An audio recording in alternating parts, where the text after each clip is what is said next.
It is fun. I had to go look up Biot's law to try to figure out what these currents would do. It was shameful. I didn't remember any of it. B equals U dot. IDL cross R over R cubed. How do I do a cross product? Okay, so let's first talk about the spacecraft.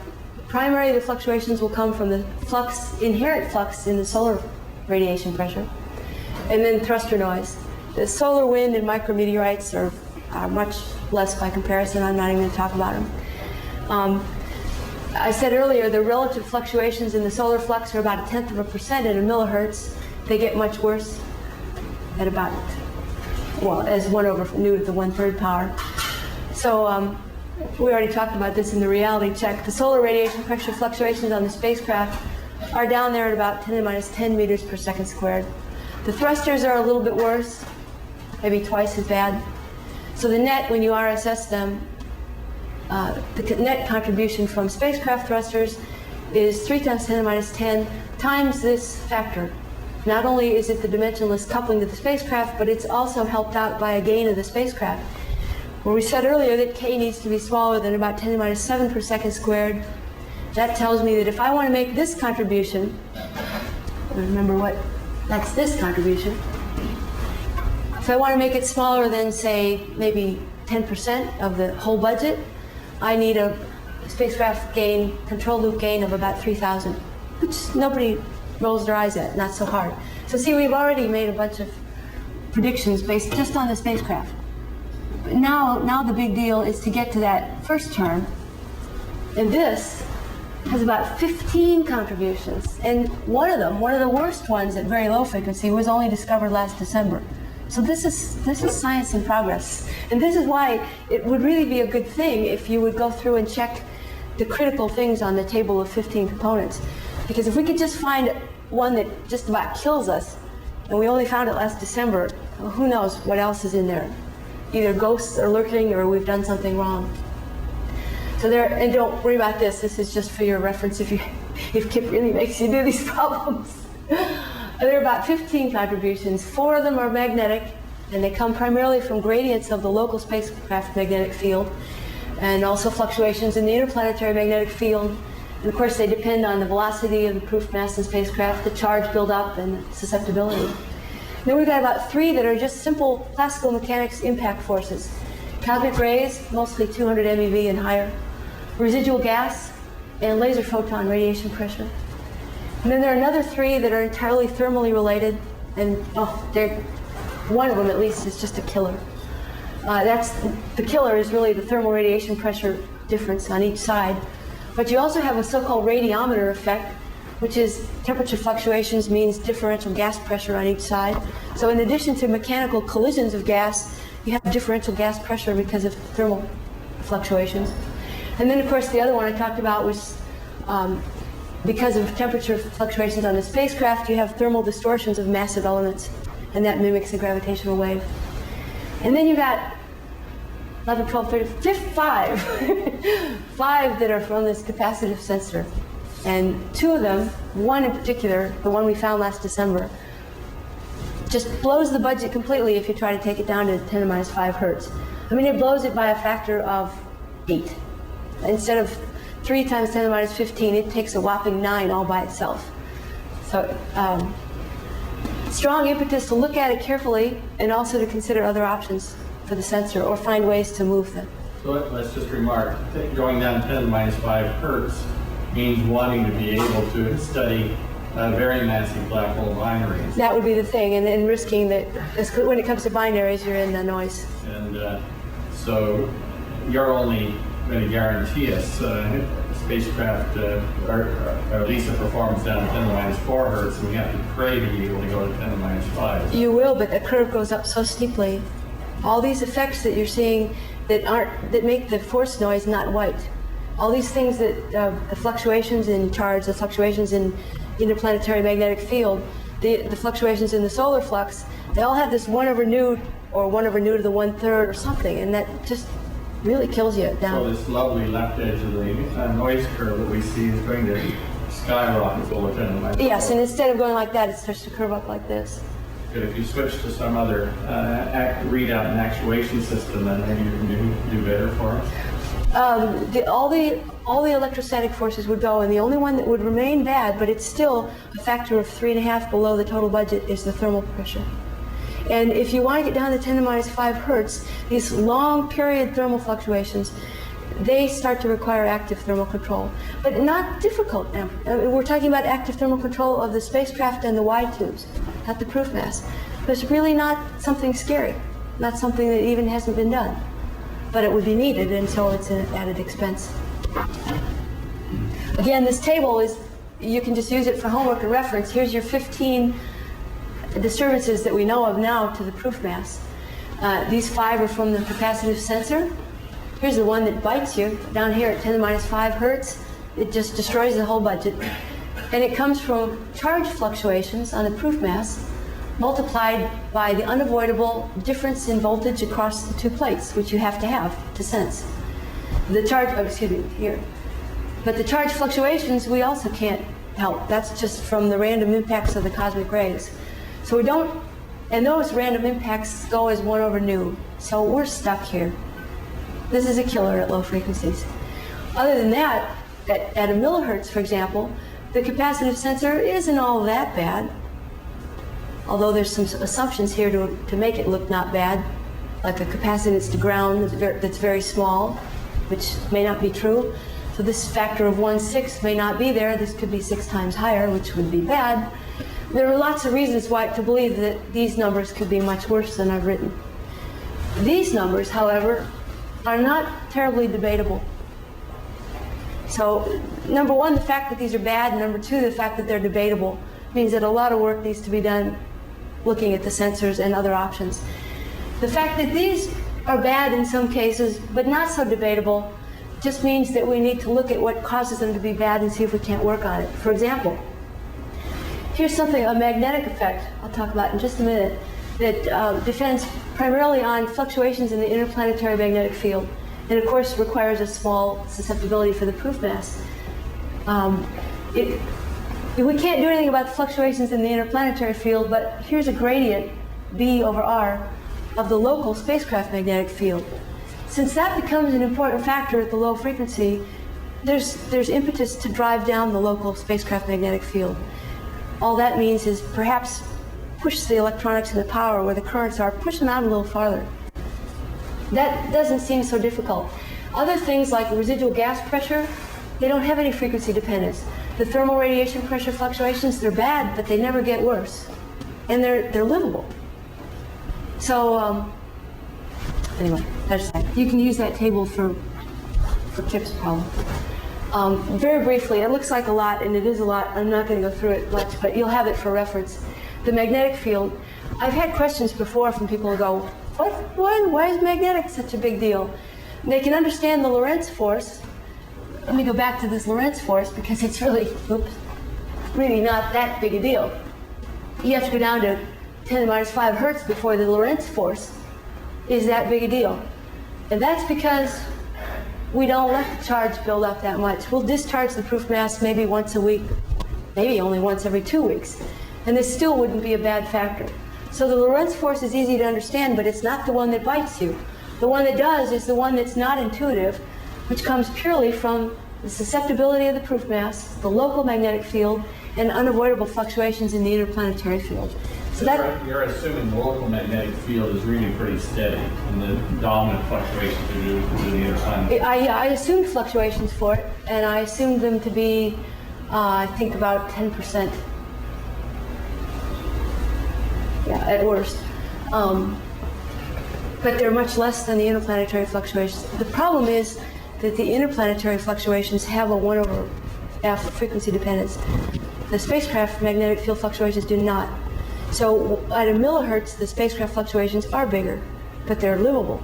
But when you go down in frequency, they don't change, and so they remain livable, and the interplanetary fluctuations dominate. So that was that about. The local field, which we will eventually have to drive down, comes from magnets on the laser. I mentioned that. And you guys can check this little calculation. I said, okay, maybe an average magnetic moment of 1.5 ampere meter squared if I put the magnets at 35 centimeters from the proof mass, and I get about 7 microtesla. The other one, come on, you guys got to work this out just because I had to do it. And I had a hard time remembering it. So just imagine two current, maybe 20 amps flowing in a circle about half a meter away, and the other one 2 millimeters away from that going the other direction. And tell me what the field is about a quarter of a meter away, and I get about 20 nanotesla. So I get a total magnetic field in the spacecraft of... Is that a reasonable current to expect? Yeah, that's what they tell me. You check it. I think so. Anyway, I thought it was about a worst case. And it still gave me something smaller than the magnets I can't get rid of for the lasers. Okay. It's a lot, but it's still smaller. This is the killer. So the question is, can you put them farther away? Anyway, you might consider other ways to reduce it. So the proof mass, in the presence of both these fields, the local field and the interplanetary field, develops a magnetic moment. And the force, come on, you guys get to do this physics. The force is like the gradient of both of them, but the dominant one will come from fluctuations in the interplanetary, and that's this guy. So it's 1/100th of the total budget at 1 millihertz, but it becomes almost the entire budget at 10 to the minus 5 hertz. That's 4 of 15. Now we come to the impact, classical mechanics, and there's only one that's really important, but you can follow the physics. And I'd really appreciate if you would check all these things, because if you find something that's worse, we want to know about it. I took cosmic rays, and I said that they're really not going to matter to me unless they're more than about 200 MeV. Okay, now the only data I had said they arrive at maybe 30 per second. And when they go to charge the proof mass, I just said they charged it equally, plus and minus, but that's not clear either. There's probably better data than I used for that. Anyway, acceleration seemed to be negligible. Residual gas, on the other hand, most of which is nitrogen, you can take its average velocity, 3/2 kT. I get about 15, 16 meters per second. So they're going to give an average impact rate. Check all these, but I think they're right. Maybe not, but they look right. And I assumed random Poisson statistics, so the fluctuation in the impact rate is like the square root of the rate.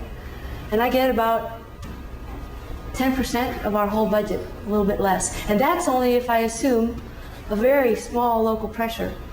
It's not that sensitive to pressure, it's the square root of pressure. Nevertheless, I had to make that assumption to make it that small. So these nitrogen molecules are from outgassing from the spacecraft? That's what brings the final pressure. And how reliable are the estimates and numbers like the outgassing rate? Not so. I think this is a worst case. But you have to take the worst case. And they take other situations and then they take the best getters, the best operation that they've demonstrated of getters, and that's not in space. They take that and they say, well, you should be able to get it down to that. Obviously, you can do much better than that if you can vent it to space without causing troubles in the original venting process. There is this pyrotechnic idea, and then there's another idea that has something to do with having a piece of metal that is already scored. And as the pressure outside becomes much less than the pressure inside, it just naturally explodes itself. That's an idea for another mechanism. This is for opening up the spacecraft. Right, and if you could do that, there'd be no question this could be lower. So why does that matter so much? I mean, you're worried about several years later the outgassing. Yeah, but if you don't have it vented, even if you put a small hole and use getters in addition, they thought, this was a European owner, said that the venting rate of a small hole that they could produce safely would just not be sufficient to get it below this value. But I'm still confused. At the beginning of the mission, you've got the... They'll outgas for more than 2 years. Yeah. But why is that so influenced by the manner in which you open the spacecraft up? No, outgassing is not. The problem is, and you'd love to open the spacecraft up, the problem is when you open the spacecraft, will you do some damage? If you open it up pyrotechnically and something comes back and it hits your telescope or your mirror and ruins the surface quality, your mission's gone. And it wasn't worth the attempt. So the question is, can you find a way to open it up safely. If you can do that, then these problems will go away. If we look back at the table, there are two that depend on pressure. This radiometric one is very small, and it's the residual gas that goes as square root of pressure that's significant. It's not the worst. It's significant. It only goes as square root of pressure, so it doesn't help that much. And laser photon, if we assume intensity fluctuations about 1/100%, which is far more than the shot noise limit, Bob Spiro went over that, it's just a very modest contribution, about 1/30 of the whole budget. So it doesn't seem something to worry about. Thermal effects, big guy. I already explained, there's two sources of it. One is from the spacecraft, and you have the distortions in the aluminum causing effective gravitational wave disturbances, looks like it. And then fluctuations across the housing making pressure. The radiometer effect for the change in gas pressure, check all these, seems insignificant. The thermal radiation pressure fluctuations, if I just assume Stefan-Boltzmann law and take the fluctuations in it, and I allow the fluctuations to be as small as 60 microkelvin per root hertz, maybe optimistic, but some people have asked for 1 microkelvin, I will get differential radiation pressure fluctuations on about 1/3 of our whole budget. But look at this. In order to make it 1/3, I really had to work hard, because originally it was the whole budget. And then I had to think, wait a minute, it's not all hitting normally, right? And if you remember way back in physics, that you get the energy density of a Lambertian object, the energy density in the gap is 1/3 the total energy, and you go, yeah, right. That's that integral of cosine squared theta d cosine theta. That's really important. Otherwise, I blow my whole budget. So check that. Check that and see if you believe it. The distortions from the thermal fluctuations in the spacecraft, if I assume aluminum again, CTE of about 25 micro per microkelvin. So I'll get a motion of maybe 10 to 15 nanometers per root hertz, half a meter away. That doesn't seem to be significant if I assume maybe 5 kilograms disturbing mass. Again, you can always refer to that first big table, this guy, for the assumptions. Okay, now we come to the big guys, those 5 things that all come from the sensor. And I'm only going to talk about the 3 that are killers, and I just want to give you an idea of why they are. You're welcome to check this stuff, or look in the appendix of this paper I'll let you put on your web.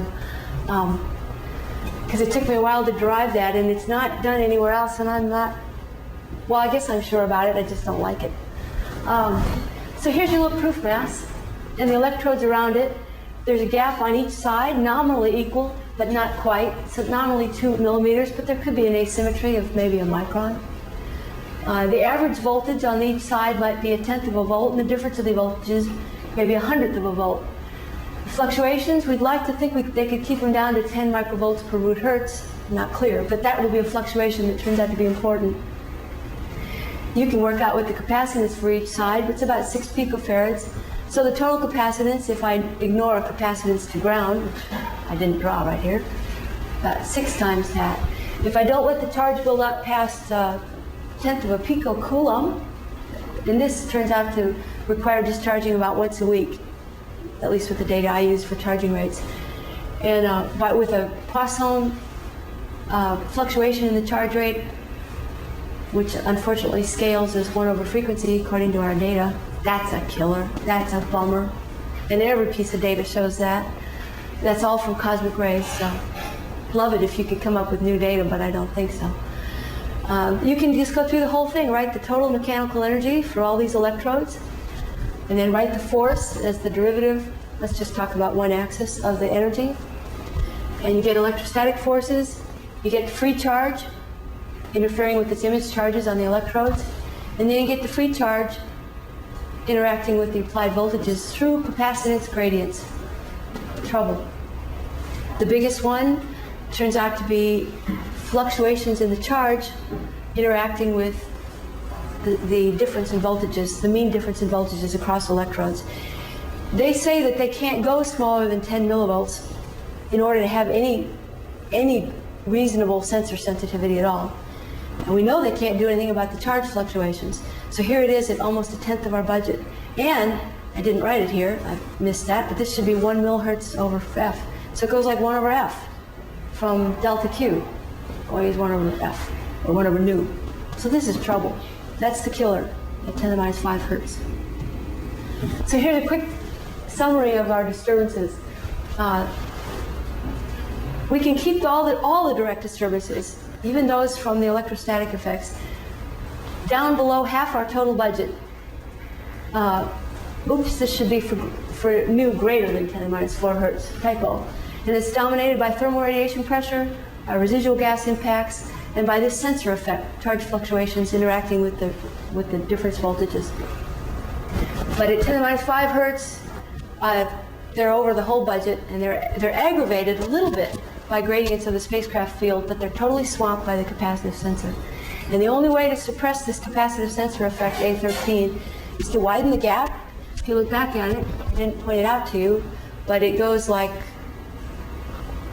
1 over d. Unfortunately, not 1 over d cubed or 1 over d squared, it's just 1 over d. That's something. If you could widen it from 2 millimeters to 4 and it cuts it to half, it still swamps the budget at 10 to the minus 5 hertz, but it's something.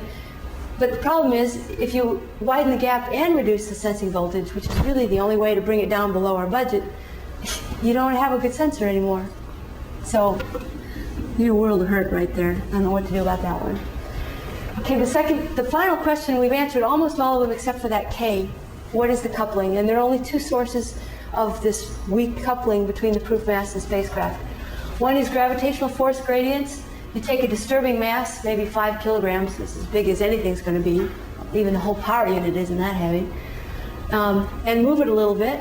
Of course, the fluctuations in the force are going to be linear with the fluctuations in the motion. And you'll get a coupling of about 5 times 10 to the minus 9. Remember, we said the capacitive sensors to date have never proved themselves to be better than a factor of what, 20 better, 20 worse than that, 10 to the minus 7. Still, I did a theoretical analysis of what the sensor contributions to the coupling could be. And with the very, very best assumptions you could have, which is including a capacitance to ground and making it very small. Most capacitive sensors make this very, very large in order to have good sensitivity, and this factor is always 1. But in principle, you could make it as small as 1/6. So I did that, and I tried to push these down as much as I could. It made the people in Italy very happy because it wasn't looking like we were going to promote capacitive sensors, but it might be a lie. And the final one, Patchfield voltages, which really come in as a coupling constant, although... You want to explain what a Patchfield? Yeah, I started to talk about it earlier. It's the variations in the work function in a metal, in gold, because the crystal structures aren't laid down perfectly. They can't be. So the variations in the work function will leave DC variations in the voltage that's there that another electrode will see on maybe 0.5 millimeter to millimeter scales. And they can be as large as 100 millivolts, maybe larger. So these patch effects are often a major issue in high precision experimental, high precision mechanical experiments. People at Los Alamos had to study this for one reason or another. Jordan Camp worked on this. And they had not the gold alloy that we're working with, but pure gold. I think it was like 98% gold. And very contamination free, extremely clean. They went to great efforts to keep all the contamination done. And so a lot of this Patchfield voltage effect can come from contaminants on the surface. It's not all just the crystal planes. And so they managed to get this down. He thought that they could get it down to 5 millivolts. Quite a bit better, a factor 20 better than this. But then there was a very controlled condition, and it wasn't the alloy we're using. It's not clear that we can guarantee we won't have all those contaminants. It's just not clear.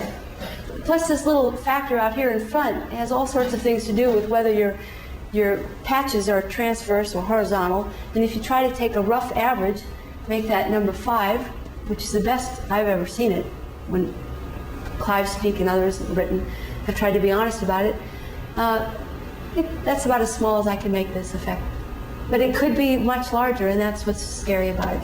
Even so, gravity gradients are bad enough to make the coupling bad. So let's go see what this all means. We go back to these equations. We now have calculated what all these things are. The external disturbances to the proof mass in the spacecraft, The spacecraft external disturbances, we calculated those. Coupling, we just calculated. We infer from those things, well, our readout sensitivity, we know what it needs to be, but we're going to see if we can get that. And the spacecraft control loop gain, again, we infer what it needs to be in order to keep each of these three terms down to about half the LISA budget, so that when you RSS them, you're below the whole budget. RSS. Root sum square? Kip, I learned that from you. I'm sure I did. Oh, okay. That must be a I JPL-ism. haven't seen that since I was designing rocket engines for Firefly. See, so I must have got it from JPL. It's a rocket scientist thing. I'm a rocket scientist. A real rocket scientist. Okay. I can almost fly a rocket. So if you take the pessimistic coupling K with capacitive sensors, now you're talking about spacecraft control loop gains of almost 100,000, and that gets to be a little bit tougher. At any rate, though, your readout sensitivities for LISA, because it's not an accelerometer, aren't that bad. The other conclusion is that one capacitive sensor thing will destroy the whole budget if you go to lower frequency. And you already saw this summary, but there's just a little bit more to add to it. The sensor sensitivity required value is set by whatever your coupling factor K turns out to be. The way I calculated it was dominated by gravitational gradients, but if you have capacitive sensing as it is now, or thought it could be now, it's going to also require that your sensitivity be about 10 nanometers per root hertz, much less than the 6 picometers per root hertz for the Gradio accelerometer, but still a challenge. Already demonstrated on the ground optically, not demonstrated capacitively under LISA's requirements. Non-capacitive sensing can certainly provide you with a smaller K, at least as small as the gravitational gradients, and it can provide a really good sensitivity. But you also need to control, initialize, and cage the thing. So it's not as though you're going to do without the electrodes forever, because I don't think you're going to cage the thing during launch and do the course control you need to initialize it with lasers. I doubt that. The spacecraft control loop gain, again, is set by whatever your coupling is and whatever the disturbance is on the requirement, and at all frequencies, the requirement seems to be reasonable. The only ways to push the disturbance limits down at low frequencies: one, reduce the spacecraft magnetic field gradients; active thermal control, not so hard; open to space for better vacuum, and maybe omit capacitive sensor, or find some kind of sensor that's less sensitive to charge on the proof mass. So here's some stuff to do, and now I get to some pretty new graphs that show heritage and what we're going to do. And I won't go through in detail. In fact, Bill talked about some of these. The Triad satellite in '72 was a spherical proof mass, had a 1 centimeter gap to its electrodes that were in 3 sides. It used the same, almost the same kind of alloy, heavier on the platinum. Again, as the solar flux pushed the spacecraft, it monitored, it sensed it capacitively, and fired thrusters to keep the spacecraft in one axis centered on it. It achieved about a nanometer per second squared root hertz at a millihertz. They had a problem with a 1 centimeter boom misadjustment. I believe it was this boom, and they couldn't fix it because they lost their telemetry. So that was probably their biggest cause of not doing better. And they also had liquid coal gas propulsion, a little torus around here, so there was sloshing. The torus minimized that, but they knew there would be some. I think the real problem was this accident, which you need to allow for. And of course, the usual, they had capacitive sensors, so but at 10 to the minus 9, those probably weren't the driving thing. Here's what's been done on the ground. You saw this from Bill. This was done at Onera in Paris. And these are the accelerometers that went on Aristoteles. There's 2 of them. They used one just to measure the platform motion. What was Aristoteles? It was a gravity gradiometer mission. They wanted to measure the gravity moments of the Earth. In fact, these are the ones that are on GRACE are similar to these, but actually less. What is GRACE? The Gravity Recovery and Climate Experiment that just launched. Anyway, it just launched. You're just not reading your universe when it comes out every 2 weeks. Okay, I'm just teasing. But you guys should know, right? Okay. Anyway, all they got, their theoretical limit would be about a factor of 1,000 short of LISA, but they only achieved a factor of 1,000 worse than that. Again, mostly limited by seismic motion. tip, tilt, and twisting. And here, it wasn't even at a millihertz that they got that 10 to the minus 9, so it's really pushing it. And yet that's the best that's been done. And there's a pretty picture of their setup. Here's Grace. It's 2 spacecraft tracking experiments. It started out as the Geopotential Research Mission back in '78. It went through about 5 names and finally became a mission. And CHAMP, Challenging Mini Payload or something, I don't know. Anyway, they use all these accelerometers and nobody's doing better so far. Nobody's doing, this is this LISA test package, ST7. I think Bill talked about that. This I want to go into just briefly. This is the only ground-based test that looks promising as a test of really seeing a force or acceleration down at LISA's level. And this is Eric Adelberger and his group up at University of Washington. And they were actually trying to do a test of the equivalence principle. It's a torsion balance, and they actually had 2. And they were measuring rotational noise, and they were in the LISA bandwidth. I just include these numbers so that you can duplicate this. This is a superb exercise for the student. And the underlying numbers are the only numbers I had to give you, and every other number up here you should be able to derive. They used little 10-gram copper beryllium masses out at about pi centimeters from the center, and you can guess the moment of inertia. The resonant frequency was about 1.5 millihertz, right where LISA wants to be, and the damping time for their torsional pendulum was about 3,000 seconds. You can guess the Q. It wasn't very good at 25. But what's really exciting about this is the force that they were able to measure, which was about 500 femtonewtons per root hertz, is exactly the thermal limit from your fluctuation dissipation theorem. Exactly. What does that tell you? It says that they were probably doing much better. They just couldn't, even in principle, ever see any better than that. And it's not easy to see that from their graph unless you use what you know about the fluctuation dissipation theorem to convert the force formula to an angular formula. So there it is. You can check it. And all you needed to do to get that was, I needed to tell you it was a tungsten fiber. I needed to tell you its radius and its length, and its torsional stiffness, and its rigidity, and you get all the rest of it. And so the thermal limit becomes 1/10 of a milliradian per root hertz.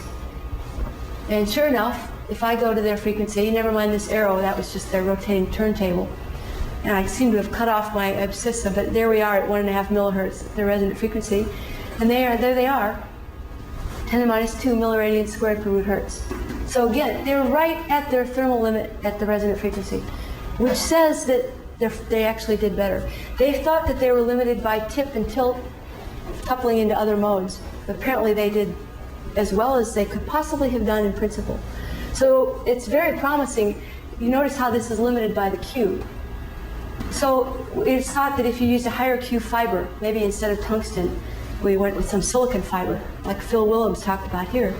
And Vladimir Berginsky has looked into this and done calculations and thought that you needed a Q even less than 1 million, and you could do this. In fact, he has an idea for it. So this is work in progress, or should be, because there is no other planning around. So the issue here is to build a facility similar to this for testing the there's no other plan or method known right now to demonstrate an ability to measure a force down this far. And since it seems possible in principle, somebody else got down to the thermal limit or below, it's probably worth doing. Why not do it in Adelberger's lab? I think it's a great idea. We're going to go up there and encourage it. I discussed it briefly with Adelberger last week, and he's cautiously encouraging. Does he know how important it is? How great it I would think be? he does. It's a question of his own personal commitment. But there are others in his lab that he thinks. Yeah, you mentioned Blaine. Blaine Hackle. Yeah, okay. Is quite interested. Great. So Bonny and I and Tom Prince will go up and talk with Eric and Blaine and others sometime in the next month or two. Yeah, it's not the kind of thing you can just set up here in somebody's lab. It really takes an infrastructure that's already there. And I'm just going to run through some pictures, some of which you've already seen, and you can use it for reference later. We talked about the thrusters on the spacecraft, so for 6 degrees of freedom, you're going to need at least 3 clusters of 2. And you don't have to have any control in the solar flux axis, because you've always got it from the solar pressure. All you need to do is act against it. Only one direction on that axis. And you have 2 for redundancy, so there they are. I'll just go through this, and I'm not, well, just questions. You already know what the solar pressure force is. The thrusters only need to combat the solar pressure force, so about 20 micronewtons is enough, and 100 nanonewtons resolution. And I think Bill talked to you about the FEEP thrusters. Otherwise, you're welcome to read this stuff later. I don't want to run overtime on this stuff. Read about what they are. Here's something about the sphere versus the cube. I think Bill talked about this briefly too. There are advantages to a sphere. Maybe you could even get by with just one. So now from 12 degrees of freedom of 2 cubes, you've gone to 3 degrees of freedom on a sphere. Now get larger gaps. Sphere to handle both. Yeah, why not if you had a perfect surface? You could. It was the original idea that would allow larger gaps. The Triad had 1 centimeter, even with capacitive sensing. Of course, you lose redundancy if you use only one sphere. And the spherical surface isn't all that smooth, and you can spin it, but that only gets you longitude, it doesn't get you latitude. And if you have an imperfect surface, you still have to articulate 1 degree per year, and that's so great. It would be a great candidate for optical sensing, but how do you do the control? Back to capacitive. Maybe. Well, Tom Prince has this idea about gravitational. I'll get to it. So the cube has a smooth, plane surface, and even though it's imperfect, it's controllable. It's a lot easier to test on the ground, and there is all this heritage with accelerometers. And I stressed with accelerometers, because they're not altogether relevant. Here's an optical sensor that's already been proven to demonstrate better than 10 nanometers per root hertz. And you can go up and see it in the lab at JPL anytime you want, and they love to brag about it. A woman named Meng Chow is building it, but she's been under the supervision of several others there, that many of whom you know. It just bounces out an LED off the proof mass and onto a quad diode. And all you need is 3 of them reflecting light off the little corners. So that's 2 faces at each corner, and you've got 6 degrees of freedom. You want to explain for the theorists what a quad diode is? Oh, it's, you let light shine it, and it's divided into 4 quadratures so that you can see very accurately if it moves this way or this way, what it's done in the axis of motion, just by what where the light has hit on the diode, as opposed to having 4 different diodes. Here's a picture of it, and this is actually not the most recent data. This is 1 nanometer per root hertz, a little above that in a millihertz, but she's got this. I saw data a week and a half ago that was much better than this. I just couldn't get my computer to receive it. There's a pretty picture. This is Tom Prince's idea, and it's really cool. It's about the most uninvasive, purest, most elegant technique for control, not necessarily sensing, but for small control. I mean, after all, this is gravitational waves, so what do? You put little, I can't draw for anything, but anyway, you get the idea. This is supposed to be 14 little control masses on each face and each corner.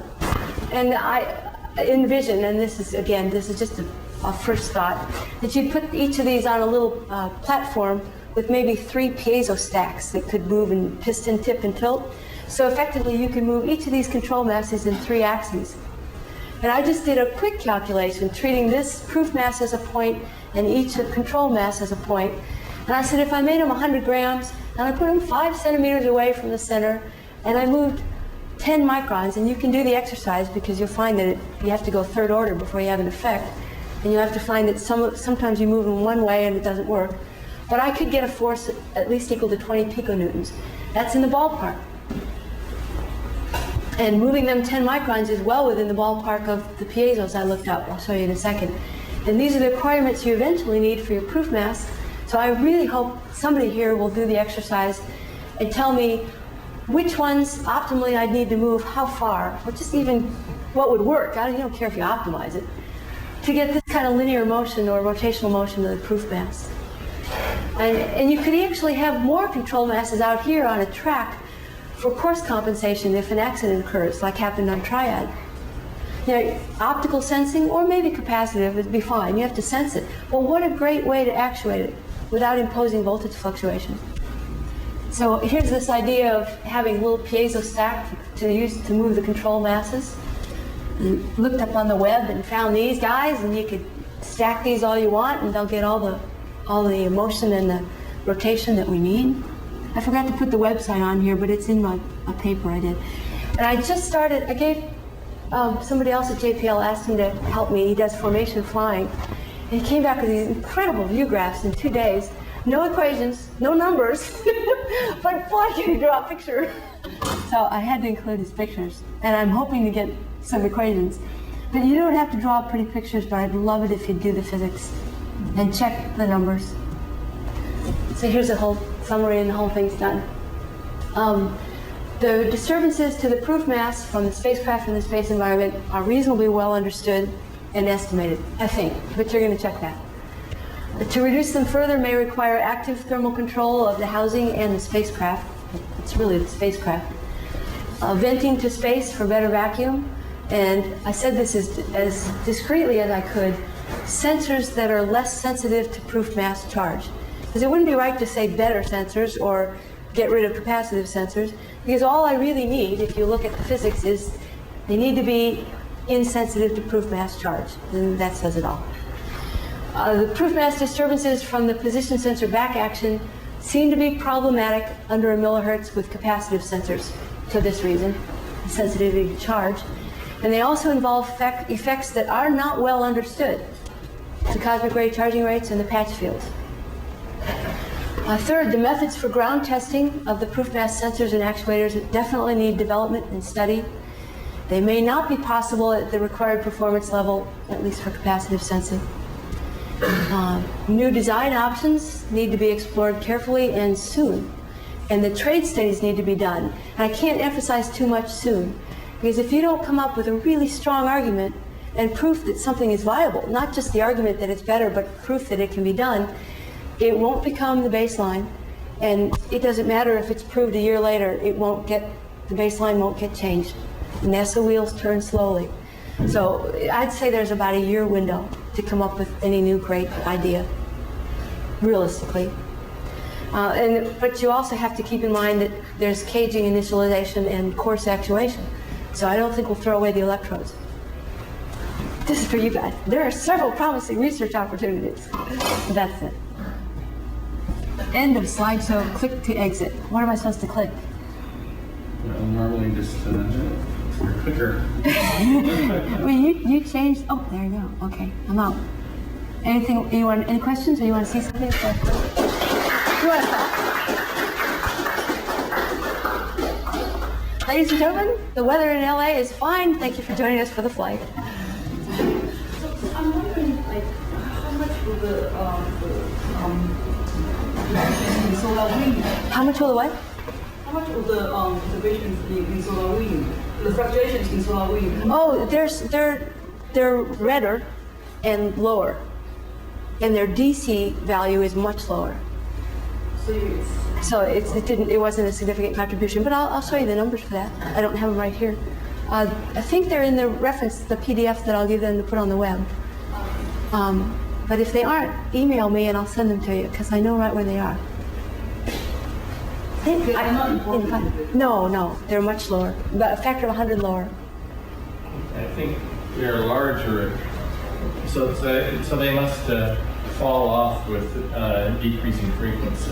Yeah, at millihertz and lower, they're just not. You go up to something like 1 hertz or so, and they become more or less comparable, I think. They're much redder than the solar flux, and these guys go as 1/nu to the 1/3, and I don't know if the solar wind goes as 1/nu to the 1/3 or more steeply, but the DC value that multiplies the 1/nu to the 1/3 is much smaller. So they didn't turn out to be an effect. But I believe there's something said about that, or at least micrometeorites, in the appendix to the LISA Phase A document. Either the American one or the European one. Yes. You guys could get lots of homework problems. I know it. I can see it in his eye. Well, you have to give them to me, and then I'll edit them. I just gave them to you. Did you get them all? Right? You got them all? A13, A9. That'd be good. Thanks.